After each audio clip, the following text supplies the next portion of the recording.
그 회사에 있으면서 알고리즘을 기반으로 투자를 한다는 것이 얼마나 고도화되어 있는지를 경험한 거죠. 제가 처음 회사에 들어갔을 때는 전체 인원이 30명이 안 되는 조직이었는데 30조 정도를 운용하고 있었어요. 성과가 너무 좋아서 이제 회사마다 흥망성쇠가 있잖아요. 근데 제가 그 회사에 들어갔을 때는 회사 초기의 성장 말고 약간의 어려움이 있었었대요. 그리고 다시 리빌딩해서 엄청난 성과를 내고 있던 그 시점? 지금 돌아봐도 그 회사의 역사상 되게 중요했던 순간에 제가 조인한 거였더라고요. 제가 알기로는 당시에 알고리즘으로 자산 운용한다는 게 책에서 나오는 거 말고 이 사람들이 내부적으로 만들어 온 3, 40년 노고의 결과물을 보는 거잖아요. 회사에는 천재들이 즐비하고 그 천재들의 조직, 아주 핵심 우선은 리서치하는 조직이 있었어요. 그건 여러분들이 많이 생각하는 퀀트 영역 안에서 정말 핵심 조직이라고 하는 생각은 그 사람들이거든요. MIT와 하버드에서 박사를 받은 사람들. 이 아케디안이라는 조직이 좀 독특해요. 뭐냐면 뭔가 투자를 할 때 엔진이라는 걸 하나 만들어요. 그리고 그 엔진에 모두의 노하우를 녹여 넣어요. 아까 말씀드린 그 천재들의 팩터 리서치 그룹이 있는데, 리서치라는 건 호흡이 조금 길잖아요. 최소 6개월에서 1년 혹은 몇 년이 걸릴 때도 있어요. 완전히 새로운 팩터가, 예를 들면 우리가 전 세계 투자 대상으로 삼는 인베스트먼트 유니버스라고 하는 주식 자산의 경우 기관 투자자 자금을 넣을 수 있을 만큼 유동성이 있고 데이터가 충분한 유니버스에는 한 7만에서 8만 개 정도의 주식이 있어요. 그 주식들의 다음 달 수익률을 예측하는 일을 하는 거예요. 이 팩터 모델이라는 것이. 이 팩터 모델은 무슨 얘기를 하는 거냐면, 기업의 가치, 본질 가치는 어떤 요소들이 결정짓는 것일까? 사람이 고민할 수 있는 명제거든요. 그 명제를 어떻게 수치화하는가? 그래서 질문을 던졌을 때 정말 기업의 본질 가치가 무엇일까? 어디서 우리가 가늠자를 잡아볼 수 있을까? 아케이디아는 그 고민들을 수치화하고 싶었고, 그 고민들을 정량화해서 시스템으로 프로그래밍을 하고 싶었던 회사예요. 그래서 그 작업을 아주 오랫동안 해온 거죠. 작은 예를 들면 워렌 버핏이 얘기하고 많은 사람들에게 스터디된 팩터가 하나가 있어요. value라고 하는, 본질 가치 대비 시장의 평가가 차이가 날 때, 소위 말하면 가격이 저평가되어 있는 주식을 사면 시간이 지나면 이 가치를 시장에서도 인정해 주더라. 왜냐? 시장은 장기적으로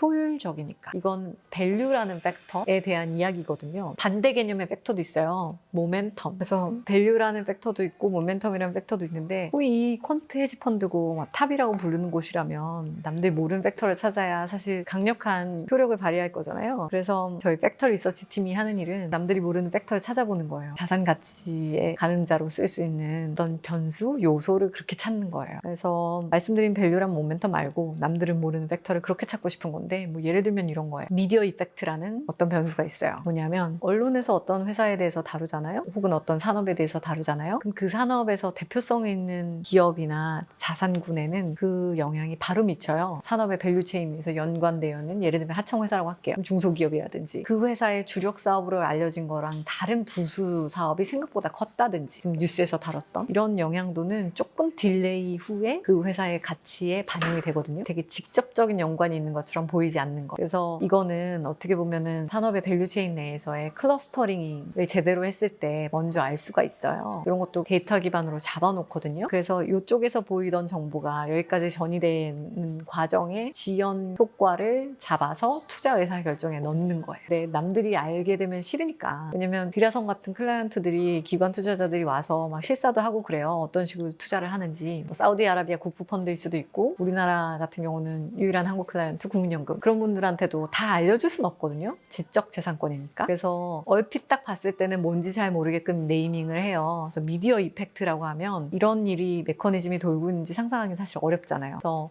궁금하고 알려달라고 하면 설명을 해드리긴 해요. 이 정도 레벨로. 근데 정말 어떤 포뮬라를 쓰고 어떤 데이터를 정제하고 어떤 방식을 하는지 다 세세하게 알려주진 않죠. 왜냐면 이건 경쟁력이고, 경쟁력의 원천이고, 경쟁력의 원천은 소위 돈으로 돈을 버는 기술이니까 그 기술에 필요한 고유 지재권이잖아요. 그래서 그걸 되게 수성하려고 노력을 하죠. 이거는 이제 제가 속했던 그룹으로 좀 넘어가 볼게요. 팩터 리서치에서 결국 나오는 게 요 자산의 다음 달 수익률을 예측한단 말이죠. 근데 이걸 가지고 좋은 것만 다 포트폴리오에 담으면 고객이 원하는 게 아닐 수도 있잖아요. 우리 뷰만 갖고 담으면. 그리고 좋은 것만 담다 보면 단기적으로는 기대 수익이 올라갈 수 있지만 위험도 되게 높을 수도 있거든요. 변동성이 굉장히 높으면서 수익을 많이 내는 자산도 있잖아요. 수익은 생각보다 낮지만 이 변동성 높은 녀석이랑 반대로 움직이기 때문에 전체 포트폴리오로 만들어 놨을 때 포트폴리오 자체의 움직임을 잘 안정적으로 잡아주는 역할을 하는 자산 유형도 있고, 다양한 요소들을 잘 감안해서 포트폴리오라는 걸 만들고 관리하고, 이런 것들을 어떻게 보면 집행하는 일이 필요해요. 실행하는 부서. 리서치 결과를 바탕으로 어떻게 고객의 자산을 실제 매니지할 것인가. 리서치가 좀 더